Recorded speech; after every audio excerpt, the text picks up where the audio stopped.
When someone visits an Amazon warehouse for the first time, they're always amazed at its scale. It's rows upon rows of shelves stacked high with millions of products ready to be picked, packed, and shipped. But for many people who work there, the experience is very different. They find themselves in a high-pressure environment where they're constantly being monitored by computers and managers. This is what it's like inside Amazon's warehouse empire. This video was made possible by a grant from a tech company. Thanks to this company, we were able to hire a team to build this set and bring this story to life. If you want to learn more about digital transformation in manufacturing, check out the link below. In 2021, Amazon announced that it would hire 150,000 full and part-time workers for its warehouses across the U.S. during the holiday season. But unlike in previous years, the company said it would also offer full-time positions to seasonal employees after the holidays. Still, warehouse workers know their jobs are precarious. "You know, it's Amazon," says Carlos, who has worked for the company for 12 years. "After the holidays, all the temps get let go. And if you're full-time, you just never know when they're going to decide to cut hours or shut down the building completely." The past year, the company has closed several warehouses around the country. Amazon says it currently has more than 1,000 full-service facilities globally, and the company continues to expand. The world's largest online retailer needs to keep growing its network of warehouses to fulfill orders faster and cheaper. A key part of the strategy is opening facilities closer to major population centers. The company calls them micro-fulfillment centers. A few miles from downtown Dallas, Texas, in a neighborhood with single-family homes and a park, there's a large white warehouse where a small army of robots moves packages the size of suitcases onto trucks, onto planes, onto trains. It's the newest kind of Amazon facility, and it's changing how the company manages its supply chain. The Dallas site opened in 2021. At first, the company said it would create hundreds of jobs. Then it said it would create thousands. Now the company won't say. Across town, a larger Amazon facility employs more than 1,000 people. The smaller one has no posted job openings, but dozens of workers enter and exit throughout the day. Inside, the air smells clean. There are glass walls and big windows everywhere. The space feels more like a tech campus than a warehouse. At a recent tour, a manager pointed out the solar panels on the roof, the energy-efficient LED lights, and the charging station for electric forklifts. Robots roam through the aisles picking up and sorting items to be shipped. They move quickly. Their speed allows them to make more trips per hour and improve efficiency. They have priority on the road. If a worker needs to cross their path, they have to stop and wait. Robots don't get tired, take breaks, or call in sick. To optimize operations, Amazon measures everything. It tracks the number of items moved, the distance traveled by forklift, the amount of time spent on tasks. Managers review reports and adjust processes to improve efficiency. Supervisors observe workers from the floor and through security cameras. Some employees are assigned to monitor screens tracking safety metrics in real time. On some shifts, there are so few workers that everyone knows each other's name.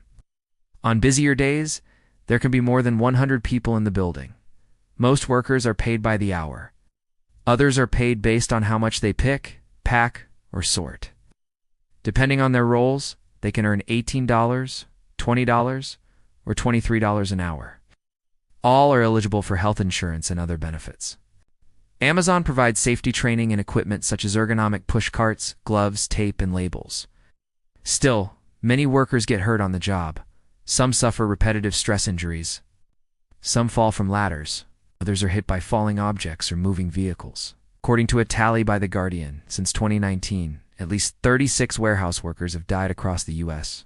One employee in Florida was crushed to death by a malfunctioning robot. Another fell into a meat grinder in New York. At least 17 people have died in accidents at Amazon facilities since 2016. At the Dallas facility, an employee recently died after being hit by a tractor. The company has reported 17 workplace fatalities nationwide since 2019. When asked about safety protocols at the facility, an Amazon spokesperson wrote in an email, "We have created a safe and positive work environment where associates know they can come to work every day without fear of retaliation and feel empowered to raise any safety concerns." Like most warehouses, the facility runs around the clock. Workers come and go. Some drive in luxury cars. Others arrive in beat-up pickup trucks.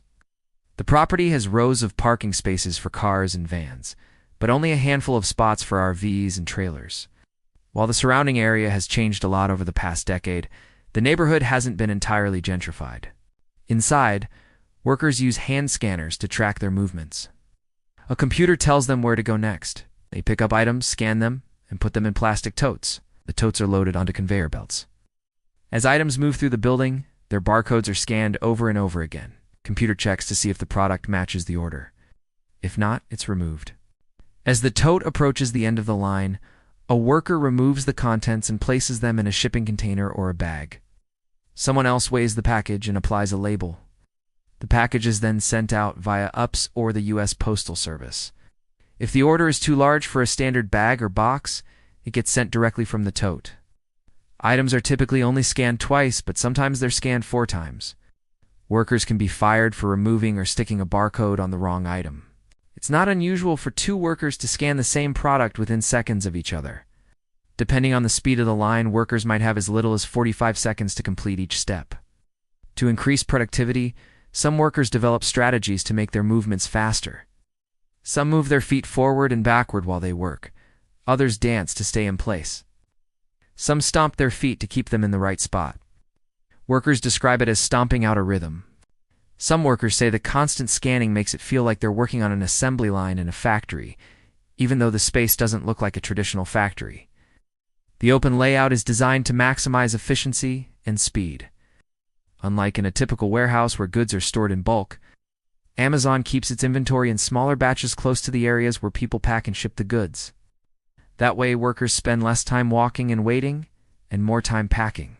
Amazon's technology helps increase efficiency, but it also makes the work less satisfying. In the past, workers could stack items on shelves. Today, they often don't have enough room. Instead, they're trained to arrange boxes in pyramids to conserve space. Workers have developed their own systems to stack items and place them in totes. Over time, they've learned the best way to arrange the boxes so they don't collapse. Each movement becomes habitual. Work takes on a hypnotic quality. Most workers are focused on performing their tasks as quickly as possible. They have quotas to meet. Some workers say they feel like robots. With the steady beeping of scanners and the clanking of totes, the noise level can be deafening. Workers wear headsets and use microphones to communicate. They talk about how sore their feet are and the injuries they've seen. They discuss how many items they've packed and the pace of the line. Some workers listen to music. Managers say the facility is well ventilated and comfortable. They point out the water coolers and break rooms. There's one bathroom for men and another for women. Workers say they don't have enough time to take breaks. During slower periods, they have more time to catch their breath. When the lines are moving fast, workers may not stop for an hour or longer. Sometimes the only way to take a break is to quit. It's hard to talk about conditions at Amazon because the company actively tries to prevent leaks. Workers sign confidentiality agreements. Some are afraid to speak out because they fear losing their jobs. Some are undocumented and worried they'll be reported to immigration authorities. Many workers say they're happy to have a job, even if it's dangerous, low-paying, repetitive work. Not everyone works at Amazon because they need the money. Some are attracted to the efficiency and the sense of purpose, like students learning a new language. Some are excited to memorize the codes and learn the routes. Some workers say they enjoy being part of a machine. They like knowing their jobs help keep prices low and delivery times fast. They believe in the Amazon mission. Today, the company faces pressure from investors, customers, and regulators. After years of reporting losses, Amazon finally turned a profit in 2021. Its net income was $33 billion. In the coming years, the company will face more competition from established retailers and new entrants. Amazon operates in one of the most competitive industries in the world, relies on data and technology to fend off competitors and stay ahead. To maintain its lead, Amazon needs to keep building new warehouses, hiring new workers, and implementing new technologies. Its empire depends on speed and scale. Thanks for watching this episode. If you want to learn more about digital transformation in manufacturing, check out the link below.